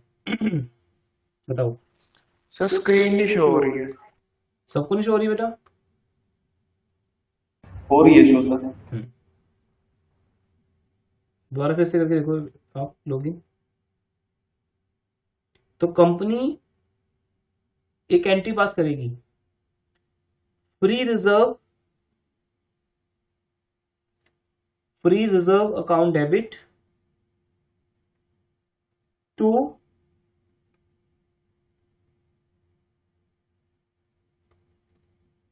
Capital redemption reserve. क्या अभी कुछ चेंज हुआ है? ज्यादा कुछ चेंज हुआ है बेटा? अभी नहीं, अभी सिर्फ क्या चेंज हुआ है, 15 लाख पहले फ्री रिजर्व्स के नाम से पढ़े थे। अच्छा, फ्री रिजर्व का नाम फ्री रिजर्व तो होगा नहीं, इसका नाम क्या होगा हमारी बैलेंस शीट में? क्या होगा? General reserve and surplus. Yes, general reserve and surplus, कुछ भी होगा इसका नाम। तो हम जनरल रिजर्व या सरप्लस को डेबिट करके टू CRR कर देंगे, टू कैपिटल रिडम्पशन रिजर्व कर देंगे, जिससे क्या होगा, सिर्फ उसका नेम चेंज होगा, वो as it is balance sheet में पड़ा है। देखो बैलेंस शीट ऊपर है ना हमारे पास, ये देखो पहले इसका नाम था जनरल रिजर्व या एसपीआर था या सरप्लस था। अब हमने क्या किया बेटा, इसका नाम रख दिया सीआरआर, बस ये चेंज हुआ है। पैसा अभी भी बैंक में पड़ा है, वो कहीं शिफ्ट थोड़ी हुआ है, उसका नेम चेंज हुआ है। जैसे आप मुझे फीस देते हो तो आप बोलो सर हम आपको ना इस बार फीस पे नहीं करेंगे, हम आपको जो पैसा देंगे वो चैरिटी के नेम से देंगे, तो चैरिटी रख दो उसका नेम। हम आपको डोनेशन के नेम से देंगे, हम आपको एक गिफ्ट के तौर पे देंगे, तो कोई दिक्कत नहीं ना, आप जिस मर्जी नाम से दे दो, नाम ही चेंज होगा ना। आपने अगर मुझे 10,000 देने हैं, आप किसी भी नेम से दे दो। अब बोलो सर हमें फीस वर्ड अच्छा नहीं लगता, आप फीस के अलावा कोई और वर्ड रख दो इसका, कि आप हमसे डोनेशन ले रहे हो, चैरिटी ले रहे हो, आप कुछ और किसी भी नाम से कुछ भी नाम रख दो आप बेटा, इसका पैसा तो पैसा ही रहेगा, वो आने का सोर्स है। जैसे मान लो एनपीओज होते हैं, एनपीओज के पास जो पैसा आता है, ठीक है ना, सब्सक्रिप्शन के नाम से आ रहा है या डोनेशन के नाम से आ रहा है, कहीं से भी आए पैसा आना चाहिए। ऐसे ही मेरे पैसों का नाम क्या है, पहले उसका नेम था, क्या था बेटा, जनरल रिजर्व या सरप्लस, बट अब उसका नेम क्या बन गया, CRR. सीआरआर। इससे अब बोलो सर क्या फायदा हुआ, चीज तो वही है, अभी भी वही है जहां पे थी, पहले भी वो यहीं पे पड़ा हुआ था, अभी वही है, बट क्या फर्क है बेटा। आपको एग्जाम्पल के तौर पे देखते हैं। जैसे आप किसी को बोलते हो कि आज आप क्या कर रहे हो, बोलते हो फ्री हूँ, तो आप बोलते हो ठीक है फिर आज मूवी देखने चलते हैं, है ना, लेट्स गो फॉर मूवी, या हम डिनर आउट के लिए चलते हैं या शॉपिंग करने चलते हैं। तो क्या होगा अगर वो बंदा यस बोल देता है, तो वो एंगेज हो गया, पहले वो फ्री था, लेकिन जैसे आपने बोला कि ओके इवनिंग में मिलते हैं 6 to 9 हम शॉपिंग करेंगे, आप अपने कजन को बोल रहे हो ये बात, घर में सिस्टर ब्रदर को बोल रहे हो, किसी को भी बोल रहे हो ये बात, डजेंट मैटर किसको बोल रहे हो, बट जब आप ऐसा बोलते हो वो पर्सन का जो टाइम है वो फ्री नहीं रहता, क्योंकि वो कमिट कर चुका है। जैसे मैं आपको कमिट कर दिया कि बेटा 3 to 4:30 आज हमारी क्लास है, अब मैं फ्री थोड़ी रहा, जबकि मैं फ्री था, कल मैं फ्री था इस टाइम पे फॉर एग्जाम्पल, लेकिन जब मैंने आज आपके साथ ये टाइम आपके साथ शेयर कर दिया, तो now I am not free. अब मुझे कोई भी फोन कॉल आएगा 3 to 4:30 के बीच में, मैं I will not take that, मुझे कोई मिलने आएगा या कुछ भी, किसी को अगर आना था तो मैंने मना कर दिया कि भाई आज 3 to 4:30 में फ्री नहीं हूँ, मेरी क्लास स्टार्ट हो रही है, तो उसके बाद आना जब भी आना है। तो 3 to 4:30 का टाइम मैंने आपको दे दिया, तो ये एक डिफरेंस है, जबकि मैं अभी भी घर में हूँ। मेरी बात को समझ रहे हो, अगर आज आपका बैच स्टार्ट नहीं होता, मैं आपको बोलता बेटा आपकी क्लास हम परसों स्टार्ट करेंगे आज नहीं करते, तो भी मैं घर में रहता, आज भी मैं घर में ही हूँ। बट दोनों में डिफरेंस क्या है, पहले मैं फ्री रहता घर में, मेरी चॉइस थी, मैं कोई भी वर्क कर सकता था, but now it's not my choice, जो मर्जी काम पेंडिंग हो दुनिया में मेरे, मुझे 3 to 4:30 के बीच में आपके साथ लाइव होना है। ये डिफरेंस होता है बेटा जब हम किसी के साथ कोई कमिटमेंट करते हैं। तो सीआरआर एक कमिटेड रिजर्व हो गया, वो ये कहता है कि अब ये पैसा इक्विटी शेयर होल्डर्स को ही मिलेगा, पहले ये पैसा फ्री था, कंपनी इसमें से डिविडेंड भी डिक्लेयर कर सकती थी या कंपनी इसमें से कोई एसेट भी परचेज कर सकती थी, बट नाउ नॉट, अब नहीं। तो बोलो बेटा पहले तो मैं फ्री था, बट मैंने अब आपको बता दिया कि मेरा वो टाइम आपके साथ एंगेज हो गया, तो अब मैं वो टाइम किसी और को नहीं दूंगा, तो that's Y now that is called capitalised. I think easily समझ आ गई बात, ये एग्जांपल्स आपको समझा सकती हैं, अदरवाइज तो ये थ्योरेटिकल इतना टफ है ना बेटा समझाना कि वो चीजें कई बार ऊपर से निकल जाती हैं स्टूडेंट के। आई थिंक क्लियर आपको कि जो पैसा जर्नलिज्म में था, सरप्लस में था, पहले मुझे उसके फ्री वाले कॉन्सेप्ट को चेंज करना है, उसे कैपिटलाइज करना है, सो दैट वो शेयर कैपिटल को वापस करने के काम आए। तो दैट्स वाई उसको लिए हम एक अकाउंट क्रिएट करते हैं जिसका नेम है CRR। अब हम इसको थ्योरी में पढ़ते हैं, अब देखना ये वहां से थोड़ा सा टफ लगेगा आपको, बट मे भी समझ आ जाएगा। यहां से रीड करो। हमारा फर्स्ट हेडिंग है provisions of section 69, transfer of certain amount. वो सर्टेन अमाउंट कितनी है, जितनी तुम डिसाइड करोगे, कितनी डिसाइड हो रही है, अब बताओ मेरे एग्जांपल में कितनी डिसाइड हो रही है। मेरे एग्जांपल में कितनी अमाउंट डिसाइड हो रही थी बेटा जो CRR में जाएगी, 15 lakh. 15 लाख कैसे आया था, जबकि शेयर तो हम 20 लाख के बायबैक कर रहे हैं, तो 15 लाख कैसे आया। सर वो सरप्लस और जनरल रिजर्व के अगेंस्ट है पैसे। नहीं नहीं बेटा, वो नहीं। 15 लाख ही क्यों आया जबकि 20 लाख के शेयर्स हमने बायबैक करने थे? तो ऐसी कौन सी चीज थी वहां पे जिसने 15 लाख रुपीज का आंसर दिया था हमें? सर 5 लाख न्यू इशू कर रहे हैं। Yes, very good. 5 लाख के नए शेयर इशू हुए थे, तो दैट्स वाई सर्टेन अमाउंट का मीनिंग है कि जितने के आपने नए शेयर इशू करने हैं आप पहले वो डिसाइड कर लो, उसको माइनस करके जो अमाउंट बचेगी वो आप CRR में ट्रांसफर करो। अब मैं एग्जांपल चेंज करता हूं क्योंकि सब लोगों ने आंसर नहीं दिया मुझे, इसमें सबको समझने है अभी बात। देखो, फ्री रिजर्व्स 20 लाख इशू हो रहे हैं। Now I change my example. Free reserves में 20 लाख की, सॉरी फ्रेश इशू मैं 20 लाख का इशू कर रहा हूं, नए शेयर्स इशू हो रहे हैं 20 लाख के। अब बताओ फ्री रिजर्व में से कितना कितना हम माइनस करेंगे, कितना निकालेंगे? 0। That is called certain amount. यहाँ पर 0 जो है एक सर्टेन अमाउंट है कि हम फ्री रिजर्व्स में से इस बार 0 मतलब कुछ भी नहीं। वाई कुछ भी नहीं? क्योंकि पूरे का पूरा सोर्स कहां से क्रिएट हो गया?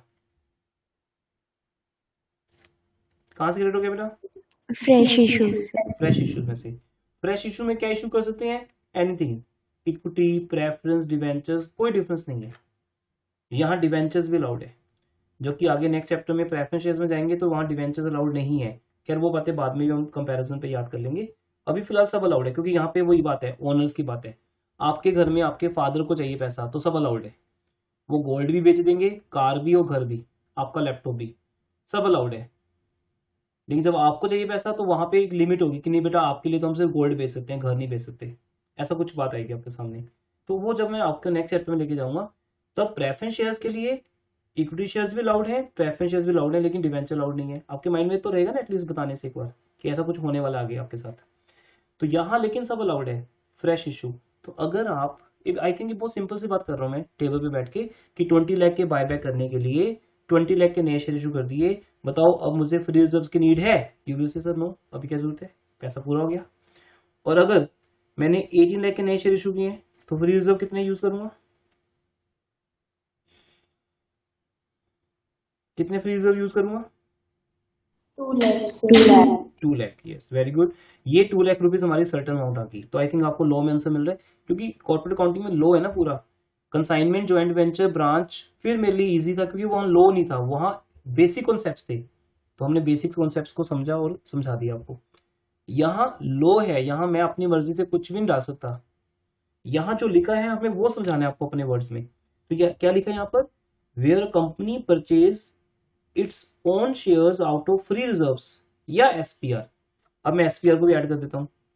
मैंने एक बोला था एसपीआर को भूल जाओ।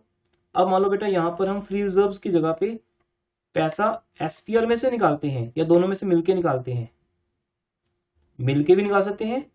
और अगर मान लो हमारे पास फ्री रिजर्व्स ना हो तो उसको छोड़ दो, एसपीआर तो है आपके पास, तो एसपीआर में से निकाल लो। और जो पैसा भी रिजर्व्स में से निकाला जाएगा, रिजर्व्स के दो नाम हो गए, एक free reserves which are free for dividend, दूसरा एसपीआर। जब भी हम इन दोनों में से पैसा निकाल लेंगे, किसको देने के लिए?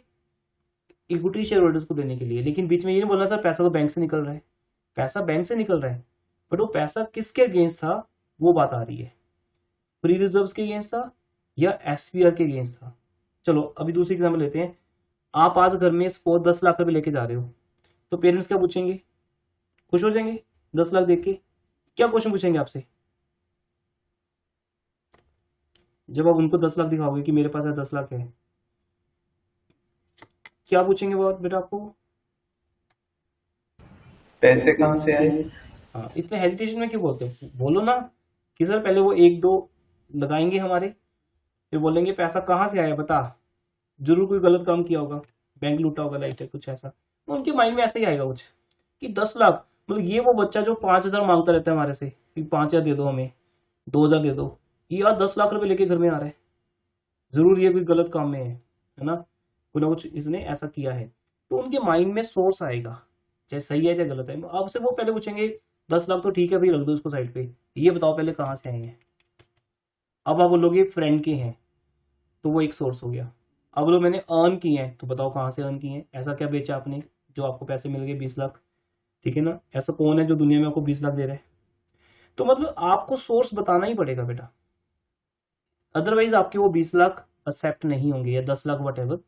आप जितने भी 10 लाख छोड़ो बेटा, आप 10 घर में 10,000 ले जाओ तब भी पूछेंगे आपसे क्वेश्चन, क्योंकि पेरेंट्स को पैसों से ज्यादा आपकी वरी होता है। हाँ, अगर वो उल्टा होता है आपके घर में तो फिर आपकी कोई वरी नहीं है, बोलेंगे पैसा कहीं से लेके आओ, कोई चक्कर नहीं, लेके आओ बस। लेकिन ऐसा तो नहीं होने वाला। जब आप 10,000 भी दोगे पेरेंट्स को तो बोलेंगे बेटा कहाँ से आया ये पैसा। अब बोलो कि आपको क्या मतलब, आप बस रखो पैसा, एंजॉय करो। बोलेंगे नहीं, हमें सोर्स बताओ तभी हम ये पैसा सेट करेंगे, अदरवाइज तेरे को जान देंगे नहीं आज के बाद घर से बाहर। ये बता कहाँ से आया तू, पैसा कहाँ से लेके आया है। तो बेटा ये जो सोर्स वर्ड है ना, दैट इज वेरी इंपॉर्टेंट। मैं आपको बड़ी लेमन लैंग्वेज में समझा रहा हूँ, बट आपको जो समझ आया ना वो लॉन्ग टाइम के लिए समझ आ जाएगा, क्योंकि सेम 4 में फिर आपने फेस करने हैं इन सब बातों को। इस सेमेस्टर का लिंक रहेगा बेटा सेमेस्टर 4 के साथ, यहाँ वीक तो सेमेस्टर 4 में भी वीक रह जाओगे। तो कंपनी ये कहती है कि वो पैसा अगर तुम फ्री रिजर्व में से निकाल रहे हो या एसपीआर में से निकाल रहे हो, तो ये शो करने के लिए कि वो पैसा अब किसी और काम नहीं आएगा, क्योंकि एसपीआर का भी यूज है आपको पता है, बोनस शेयर देने के लिए या कोई लॉस कवर करने के लिए। अब इस पैसे पे किसका राइट है? ओनली इक्विटी शेयर होल्डर्स का राइट है, उन्हीं को बायबैक करने में यूज होगा। दैट्स वाई हम इस पैसे को सीआरआर में ट्रांसफर कर देंगे। बट कौन सा पैसा ट्रांसफर करना है सीआरआर में? जो फ्री रिजर्व्स के अगेंस्ट यूज किया जाएगा।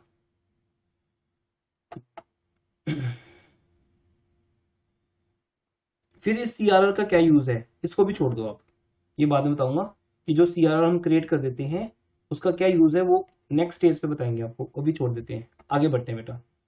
अब सेक्शन 68 फिर आ गया। सेक्शन 68 और 69 दोनों आपस में एक ही बात समझाते हैं, बायबैक से रिलेटेड। तो अब 68 के अंदर कुछ बातें लिखी हुई हैं, वो क्या कहते हैं सेक्शन 68 में। नंबर 1, जिन शेयर्स का हमने बायबैक करना है। अच्छा, मैंने अभी एक लेवल आपको समझा दिया, मैं अभी टर्न ले रहा हूँ, दूसरी नई बात पे आ रहा हूँ। एक हमने कॉन्सेप्ट कंप्लीट कर लिया आपके साथ, वो क्या था कि कंपनी जब बायबैक कर रही है तो उसके पास सोर्सेज क्या क्या हैं। 3 सोर्सेज हैं, free reserve, SPR, fresh issue. I think सबको याद हो गए होंगे। फिर नंबर 2, अगर वो फ्री रिजर्व या एसपीआर में से पैसा निकालते हैं तो उसके अगेंस्ट सीआरआर बनेगा। फ्रेश इशू है तो ठीक है, वो तो पैसा नया ही आया है, वो तो आए इस पर्पज के लिए है, वो तो हमने डिसाइड ही किया था कि हम 5 लाख के नए शेयर इशू करेंगे, पैसा वहां से आएगा, तो उसके लिए हमें सीआरआर में जाने की जरूरत नहीं है। नंबर 2 अब आता है, ये एक बात खत्म हुई हमारी, जो बात मैंने स्टार्ट की थी 315 पे, अभी ऑलमोस्ट 50-60 मिनट्स का लेक्चर हो गया, इसमें हमने अभी एक कॉन्सेप्ट कंप्लीट कर लिया हमारे बीच में। अब दूसरा कॉन्सेप्ट आ रहा है, वो क्या है? अकॉर्डिंग टू सेक्शन 68 कौन से शेयर्स बायबैक हो सकते हैं? Number 1, shares for buyback must be fully paid up. वो शेयर्स बायबैक हो सकते हैं जो फुली पेड अप हो। इस बात का मीनिंग को समझा सकते हैं कि फुली पेड अप शेयर्स कौन से होते हैं? बताओ, अभी आपसे एक्सपेक्टेड है कोई भी टीचर को।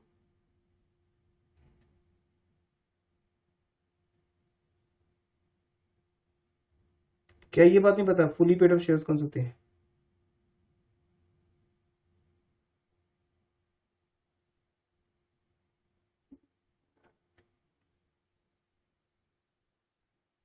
Sir preference shares. क्या बोल रहे हो? फुली पेड अप शेयर्स कौन से होते हैं बेटा?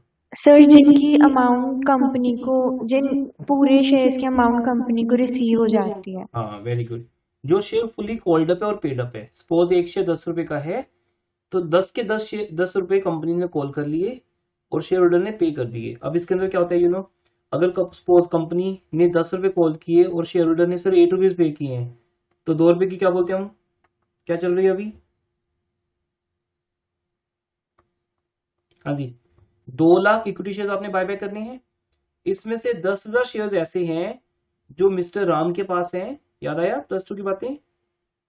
10,000 शेयर ऐसे हैं जो मिस्टर राम के पास हैं जिसपे उसने 2 रुपीज की फाइनल कॉल पे नहीं की। तो क्या ये शेयर फुली पेड माना जाएगा 10,000? No sir. हाँ, क्योंकि वो पेंडिंग है उसकी। तो बेटा जब तक ये अपनी फाइनल कॉल पे नहीं करता, याद रखो, माइंड इट, जब तक ये अपनी फाइनल कॉल पे नहीं करेगा तब तक हम इसके शेयर बायबैक नहीं कर सकते। ये सेबी की गाइडलाइंस है। अब आप बोलोगे सर उसके 8 रुपीज वापस कर दो, इजी है ना। अगर उसने 8 दिए हैं तो 8 वापस कर दो, उसमें क्या है। पर नहीं, ये रूल है, पहले वो 2 रुपए पे करेगा, अपने शेयर को फुली पेड बनाएगा, तब आप उसको 10 रुपए वापस करोगे। मीन्स कोई भी partly paid up share buyback नहीं हो सकता। क्या ये बात समझ आती है सबको?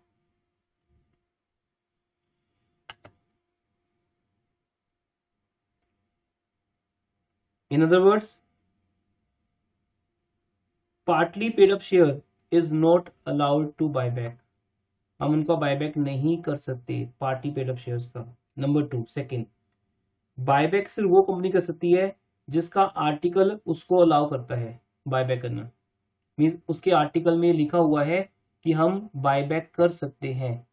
अगर बायबैक की परमिशन उसके आर्टिकल ऑफ एसोसिएशन में नहीं लिखी तो कंपनी चाह के भी बायबैक नहीं कर सकती। तो कंपनी इसलिए जब प्रोस्पेक्टस इशू करती है तो या आर्टिकल ऑफ एसोसिएशन बनाती है, एओए एमओए, तो वहां मेंशन किया जाता है कि कंपनी लाइफ टाइम में कभी भी चाहे तो अपने इक्विटी शेयर्स को बायबैक कर सकती है। थर्ड, लिमिट ऑन बायबैक क्या है? किसी भी ईयर कंपनी 25% से ज्यादा एक साल में बायबैक नहीं कर सकती। नहीं तो पता चले कि कंपनी बंद होने जा रही थी, कंपनी ने अपने शेयर होल्डर्स का पैसा वापस कर दिया, और कौन लोग रह गए बेचारे?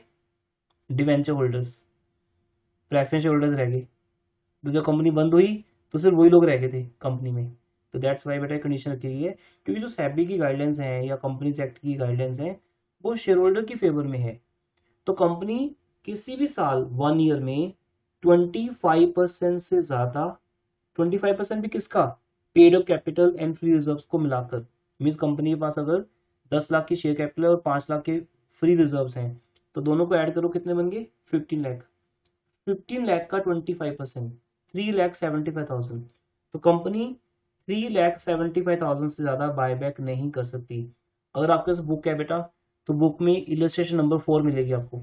मेरे पास तो अभी बुक सामने नहीं है, लेकिन आप देख लेना। न्यू बुक मेरे पास ओल्ड बुक है लास्ट सेशन की, वो तो है पड़ी अभी, लेकिन न्यू बुक जब आप लेके आओगे तो आई थिंक 4th इलस्ट्रेशन होगी, या नंबर चेंज होगा तो मे बी 5 पे चली गई हो। 4th या 5th इलस्ट्रेशन है जहां पे आपको ये प्रूव करना है कंपनी कितने शेयर्स का बायबैक कर सकती है। वो थ्योरेटिकल क्वेश्चन है, हमारे सिलेबस का पार्ट नहीं है, लेकिन वहां पे समझाया गया है कि कंपनी कितने शेयर्स का बायबैक कर सकती है। वो है maximum 25% of total paid up equity, जिसके अंदर इक्विटी शेयर कैपिटल भी है, प्रेफरेंस शेयर कैपिटल भी, फ्री रिजर्व्स भी। उस टोटल शेयर होल्डर्स फंड का, यू कैन से क्या बन गया हमारा ये शेयर होल्डर्स फंड, उसका 25% बायबैक कर सकती है किसी भी ईयर। उससे ज्यादा बायबैक करना अलाउड नहीं है। हाँ, उससे ज्यादा करना है तो अगले साल कर लो, आप 4 साल में कर लो, सारा पैसा वापस कर दो शेयर होल्डर्स का। लेकिन किसी भी एक फाइनेंशियल ईयर में 25% ज्यादा बायबैक नहीं हो सकता। उसके बाद आता है डेट इक्विटी रेशियो। याद है सबको रेशियो चैप्टर में +2 के अंदर? कंपनीज की डेट इक्विटी रेशियो 2 से ज्यादा नहीं होनी चाहिए, बिकॉज डेट इक्विटी में क्या है? इक्विटी। इक्विटी में क्या आता है? वही same share holders fund, share capital या रिजर्व सरप्लस। तो इस बात का मीनिंग ये है कि कंपनी इतना ज्यादा बायबैक नहीं कर सकती कि उसकी डेट इक्विटी रेशियो 2 से ज्यादा हो जाए। मीन्स उसकी कंपनी के जो डेट हैं वो 2 से ज्यादा हो जाए, क्योंकि कंपनी एक्ट के अंदर डेट्स को सेफ रखा जाता है। डिवेंचर होल्डर्स को, बैंक लोन को, जिन लोगों ने कंपनी पे ट्रस्ट किया है, कंपनी उनका ट्रस्ट ब्रेक नहीं कर सकती, कंपनी उनके साथ चीट नहीं कर सकती।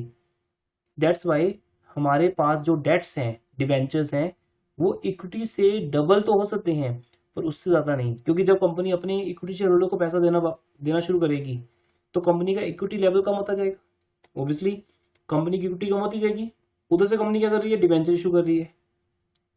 समझ आई बात ना क्या बोला? इक्विटी शेयर होल्डर्स को पैसा वापस करने के लिए कंपनी क्या कर रही है? डिवेंचर होल्डर से पैसा ले रही है। ये तो अलाउड है ना, फ्रेश इशू। तो अब ये तब अलाउड नहीं है जब आपके डिवेंचर्स को इशू करने के बाद आपके डिवेंचर्स का वैल्यू आपके इक्विटी कैपिटल से डबल हो जाए, डबल से ज्यादा हो जाए, सॉरी, डबल तक अलाउड है, उससे ज्यादा नहीं। तो डेट इक्विटी रेशियो हमारी इंसॉल्वेंसी को शो करती है, हमेशा हमारी इंसॉल्वेंसी शो होती है उससे। तो ये अलाउड नहीं है कि डबल से ज्यादा पे आप चले जाओ। आप डबल तक रुक सकते हो, 2 तक रुक सकते हो, उससे ज्यादा नहीं। तो ये पॉइंट है, debt equity ratio should not be more than 2, because जब आप इक्विटी शेयर्स इशू रिडीम करोगे तो इक्विटी कम होती जाएगी, डिवेंचर या तो उतने रहेंगे, या अगर डिवेंचर इशू कर रहे हो उसके लिए आप डिवेंचर बढ़ा रहे हो, तो इसका मतलब कंपनी का प्लान क्या है कि कंपनी बंद होने वाली है, अपने इक्विटी शेयर होल्डर का पैसा वापस कर दो, जिसमें कंपनी के डायरेक्टर्स का खुद का पैसा लगा होता है, और डिवेंचर होल्डर को बाद में चीट कर लो, तो ये अलाउड नहीं है। ये गाइडलाइंस है बेटा, प्रोविजंस है कि कौन सी कंपनी बायबैक कर सकती है, कौन से शेयर्स का बायबैक हो सकता है। एक तो shares must be fully paid up, authorization है आपके पास आपके आर्टिकल से, बायबैक 25% से ज्यादा नहीं हो सकता, और दूसरा बायबैक करने के बाद, पोस्ट बायबैक बोल रहे हैं इसको हम, बायबैक करने के बाद आपकी डेट इक्विटी रेशियो 2 से ज्यादा नहीं आनी चाहिए। उसके बाद ये जो भी कुछ मैंने आपको बताया बेटा, ये सब कुछ कंपनी अपने स्पेशल रेजोल्यूशन में लिखेगी, और वो स्पेशल रेजोल्यूशन जनरल मीटिंग के अंदर ऑथराइज करवाया जाएगा अपने शेयर होल्डर से, क्योंकि आपको होता है एजीएम होती है ना कंपनी की, एनुअल जनरल मीटिंग, या कभी भी जनरल मीटिंग कॉल कर सकती है कंपनी, तो वहां पर कंपनी ये रखेगी अपने शेयर होल्डर्स के सामने कि हम इस साल 20% या 10% या 15%, आपको जब न्यूमेरिकल्स मिलेंगे ना नेक्स्ट डे, नेक्स्ट क्लास में हम न्यूमेरिकल्स पे आ जाएंगे, तो 2 क्लासेस में आपको थ्योरी और न्यूमेरिकल समझ आएगा, देन थर्ड क्लास से आपका होमवर्क स्टार्ट होगा, तब तक बुक्स परचेज कर लेना। तो आपको न्यूमेरिकल्स में ऐसे मिलेगा 10% of the equity share capital, 15%, 20%, 25% maximum rate होगा, तो वो प्रपोजल सामने रखती है शेयर होल्डर्स के, फिर वो भी जो मेजर शेयर होल्डर्स होते हैं वो उसको ऑथोराइज करते हैं। ये सारा अब यहाँ पे लिखा हुआ है, ठीक है, कितने शेयर्स बायबैक करने हैं, उसके लिए हम सोर्स कौन सा यूज करेंगे, ये सब कुछ स्पेशल रेजोल्यूशन में पास करवाया जाता है फ्रॉम द शेयर होल्डर्स, और फिर ये special resolution company law board के साथ, सेबी के साथ सबमिट किया जाता है। फिर टाइम लिमिट भी है, इस स्पेशल रेजोल्यूशन के पास होने के बाद with in the 1 year company को बायबैक करना होता है। ये नहीं स्पेशल रेजोल्यूशन पास किया और रख दिया पास करके, जैसे हम कोई काम होता है ना, कोई चीज परचेज कर रख देते हैं, फिर स्टार्टिंग करते हैं उसको, कोई कोर्स ज्वाइन किया फिर किया ही नहीं उसको, फीस भर दी, कोर्स किया नहीं उसका। कंपनी कहती है कि स्पेशल रेजोल्यूशन पास होने के 1 साल के अंदर अंदर, स्पेशल रेजोल्यूशन के 1 साल के अंदर अंदर हमें बायबैक करना जरूरी है, अदरवाइज वो स्पेशल रेजोल्यूशन की वैलिडिटी खत्म हो जाएगी, आपको फिर से पास करना पड़ेगा, फिर एजीएम लानी पड़ेगी शेयर होल्डर्स की।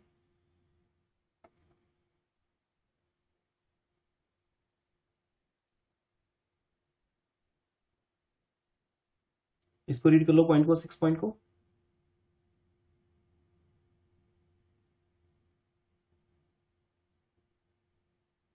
ठीक है, सोर्सेज हमने पहले आपको बता दिया फर्स्ट पेज पे, ये नोट्स के 3 पेज हैं आपके पास जो आपके साथ शेयर किए हमने। सोर्सेज की बात यहाँ पे बता दी गई है कि कंपनी के पास 3 रिजर्व्स हैं, फ्री रिजर्व्स हैं कंपनी के पास, एसपीआर है और फ्रेश इशू है, इसलिए वो बात वहां पे नहीं लिखी गई। ये सब प्रोविजन है ना कंपनी की, तो उसमें फ्री रिजर्व्स की बात, सॉरी सोर्सेज की बात यहाँ आती है। देन आगे हम सेबी की सारी गाइडलाइंस को फॉलो करेंगे, ये थ्योरेटिकल पॉइंट आप खुद रीड कर लेना, और अगर आप फॉलो नहीं करते तो फाइन पेनल्टी भी लगती है, या आपको बायबैक करने का परमिशन नहीं दिया जाता। एक और पॉइंट है इंपॉर्टेंट, फिजिकल डिस्ट्रॉय, कि जब शेयर्स बायबैक हो जाएंगे तो कंपनी उन सर्टिफिकेट्स को with in 7 days physically destroy करेगी, उसका भी एक उसको भी कैप्चर किया जाता है कि हमने वो फिजिकली डिस्ट्रॉय कर दिए हैं, ये प्रूफ के तौर पर कि वो शेयर्स अब द्वारा इशू नहीं किए जाएंगे, फिजिकल डिस्ट्रॉय किए जाते हैं। नेक्स्ट है, मतलब मेन बातें खत्म होगी, अब तो एक्स्ट्रा वाली बातें रहेगी। Restriction on further issue of same kind of shares, आगे ना बात, हम सेम काइंड के शेयर्स 6 मंथ्स के अंदर अंदर द्वारा इशू नहीं कर सकते। हाँ बोनस शेयर्स के तौर पे कर सकते हैं, अदरवाइज हम बोनस शेयर तो फ्री मिलते हैं ना शेयर होल्डर्स को, बट हम वही सेम शेयर्स जिनको हमने बायबैक किया है वो 6 मंथ्स के अंदर अंदर दोबारा इशू नहीं कर सकते पब्लिक में, उनका मीन्स नया आईपीओ नहीं आ सकता, न्यू पब्लिक ऑफर नहीं आ सकता, initial public offer. Declaration of solvency वो आपको बता दिया, ऊपर भी वही सेम पॉइंट है, कंपनी अपनी डेट इक्विटी रेशियो प्रूव करके दिखाएगी, सफिशिएंट सोर्सेज कंपनी में से है या नहीं वो दिखाएगी, मीन्स कंपनी अपनी सोल्वेंसी रेशियो शो करेगी कि कंपनी सॉल्वेंट है, और अगर हम बायबैक करते हैं तो बायबैक करने के 1 साल के अंदर अंदर कंपनी इंसॉल्वेंट नहीं होगी। और 2 डायरेक्टर्स कंपनी के उस पर साइन भी करते हैं कि जो भी लिखा है that is true with our knowledge, लिखते हैं ना, जैसे the above mention is true as per my knowledge, तो डायरेक्टर के साइन होते हैं। और अगर कल को ये बात कुछ गलत निकलती है तो डायरेक्टर्स के अगेंस्ट लीगल एक्शन होता है।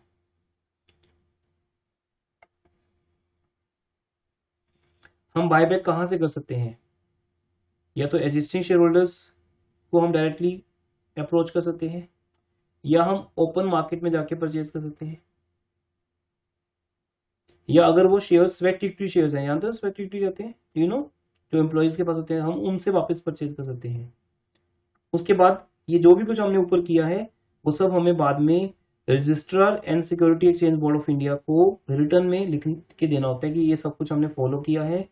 जब हमारा बायबैक कंप्लीशन हो जाएगा तो एक हमें रिटर्न फाइल करनी होती है जिसमें वो सारा लिखा जाता है कि हमने ऐसे ऐसे ऐसे रूल्स फॉलो किए हैं, इतना बायबैक किया है हमने, इतने शेयर्स का अलाउड था, हमने इतना किया है, और उसके लिए ये सोर्सेज यूज किए हैं। वो सारा कुछ होता है ना, एक हम एज ए बाद में एक समरी बना देते हैं, तो एक समरी बनाकर हम उसको सबमिट करेंगे रजिस्ट्रार ऑफ कंपनीज या सेबी के साथ। और फिर वो शेयर जो बायबैक किए हैं उनका एक रिकॉर्ड मेंटेन होगा।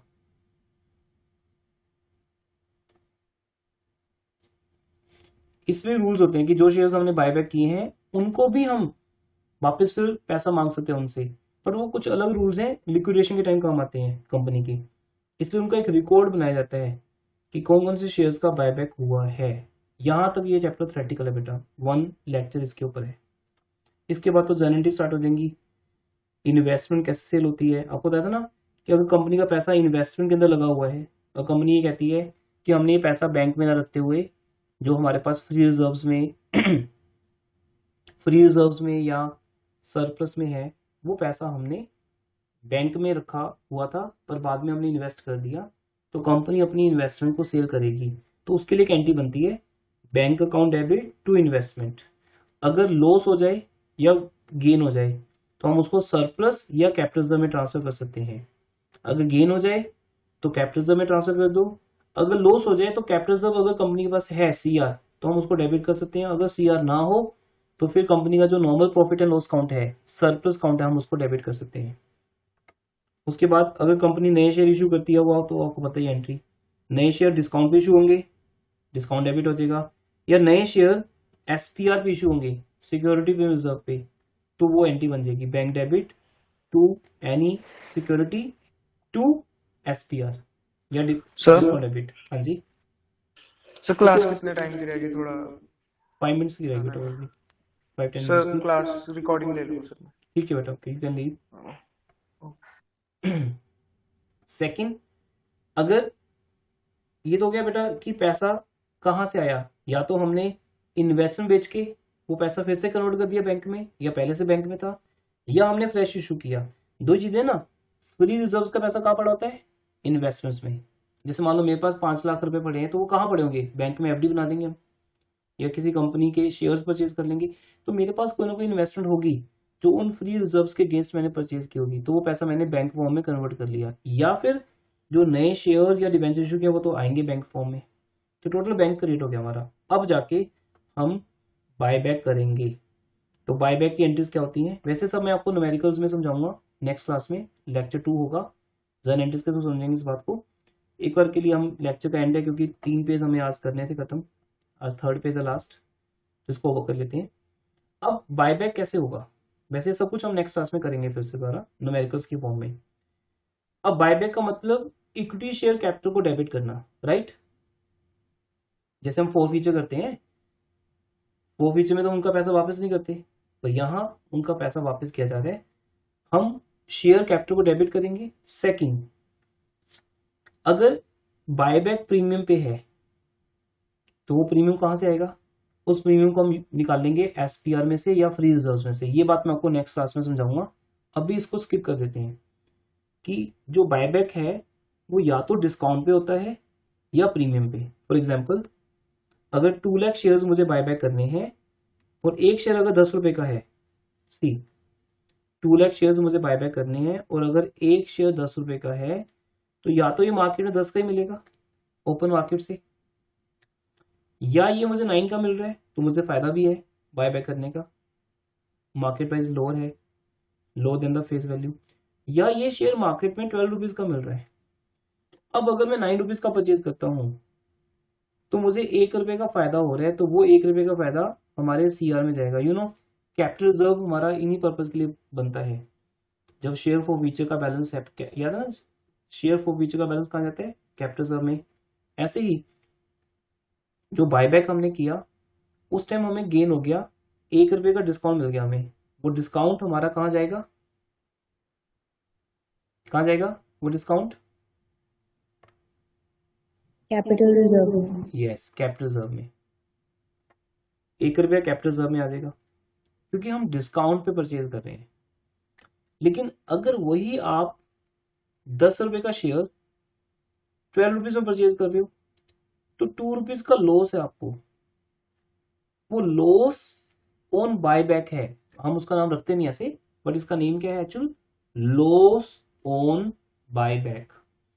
वो लॉस ऑन बायबैक हम कहां से कवर करेंगे, दैट विल कवर फ्रॉम इधर एसपीआर और फ्री रिजर्व्स। ये बात मैं आपको कल समझा दूंगा कि इसके लिए भी एसपीआर रेडी है और फ्री रिजर्व रेडी है, लेकिन प्रायोरिटी बेस पे हम एसपीआर में से निकालेंगे या नंबर 2 पे फ्री रिजर्व में से निकालेंगे। क्योंकि वो जो पैसा हम एक्स्ट्रा ले रहे हैं, या तो हम पैसा 10 रुपए वापस कर रहे हैं फिर तो कोई दिक्कत नहीं, और या हम 9 रुपीज वापस करेंगे तो हमें उल्टा 1 रुपए का फायदा हो गया, वो कैपिटल रिजर्व में चला गया। लेकिन अगर हम एक्स्ट्रा निकाल रहे हैं 2 रुपीज एक्स्ट्रा पे कर रहे हैं तो वो आपका लॉस है, and that loss will be covered from SPR या फ्री रिजर्व्स, इनमें से किसी एक में से कवर किया जाएगा। ये यहाँ पे लिखा हुआ है, अब जरा देखो क्या लिखी है, इक्विटी शेयर कैपिटल डेबिट वो तो है ही फेस वैल्यू पे, नॉमिनल वैल्यू या फेस वैल्यू। अगर हम एक्स्ट्रा पैसा दे रहे हैं तो वो पैसा फ्री रिजर्व में से या एसपीआर में से कवर होगा। To equity share holder account, पैसा ड्यू हो गया, किसको देना हमने, to equity share holder account, और सेकेंड एंट्री में हमने पैसा वापस कर दिया, equity share holder account debit to bank. हाँ अगर गेन हुआ तो अब आपका एसपीआर नहीं होगा, एसपीआर को भूल जाओ, तो भूल के क्या बना, equity share capital debit 10 rupees to equity share holders account 9, और 1 रुपए का जो आपको फायदा हुआ वो 1 रुपए कहां चला गया, कैपिटल रिजर्व में, to capital reserve account 1 rupees. Ultimately जितना भी आप शेयर होल्डर को क्रेडिट करोगे विद प्रीमियम या आफ्टर डिस्काउंट वो उनको वापस हो जाएगा। और 2 एंट्रीज बेटा ये है, ये एंट्री तो आपको मैंने कल सिखानी है अभी न्यूमेरिकल्स में कि आपको बताई भी आज, free reserve debit to CRR. ये एंट्री चाहे पहले कर दो या बाद में कर दो।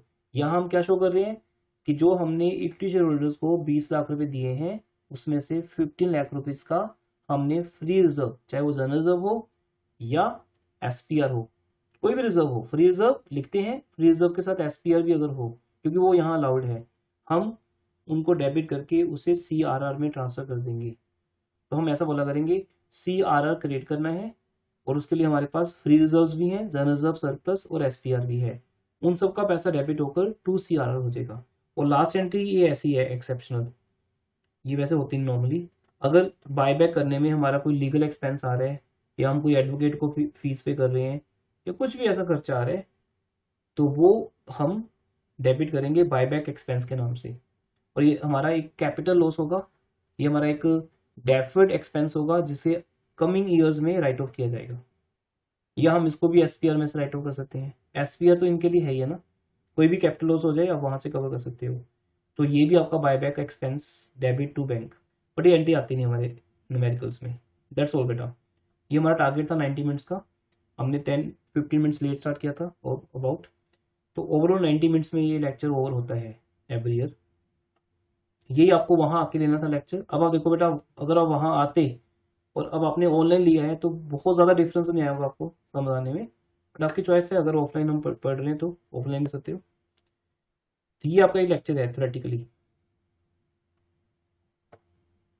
जिसको आज आपको रीड करना है। ये नोट्स आप कलेक्ट कर सकते हो संजीव सर से, इंस्टीट्यूट से, अदरवाइज आपके समय ने व्हाट्सएप पे शेयर कर दी है। अब कुछ है overall doubt, tell me, otherwise फिर क्लास ओवर करते हैं, परसों मिलेंगे बेटा।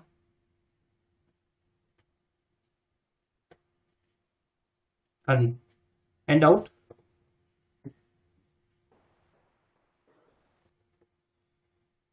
And I hope all of you have understood all the points. Yes, sir. CRR, लेकिन ये सब अभी थ्योरेटिकल था, कुछ नहीं भी समझ आया तो डोंट वरी, अभी कुछ नहीं आपने रिवाइज करना, ज़्यादा दिल किया तो रीड करने हैं नोट्स आपको ये, अदरवाइज अभी एक दो क्लासेस में जब न्यूमेरिकल्स करोगे तो आपको इन सब की एप्लीकेशन समझ आ जाएगी कि CRR का एंट्री है, शेयर होल्डर्स को पैसा वापस करने का एंट्री है, वो सब चीज़ें। ओवरऑल ये थ्योरेटिकल नॉलेज न्यूमेरिकल्स में वर्क करेगी, यूज होगा इसका, ठीक है। ओके बेटा, फिर क्लास ओवर कर रहा हूँ, एनीथिंग एल्स? ठीक है, आज आपका ऐप में ग्रुप क्रिएट हो जाएगा और उसमें ये रिकॉर्डिंग शेयर कर देंगे आपकी लेक्चर 1।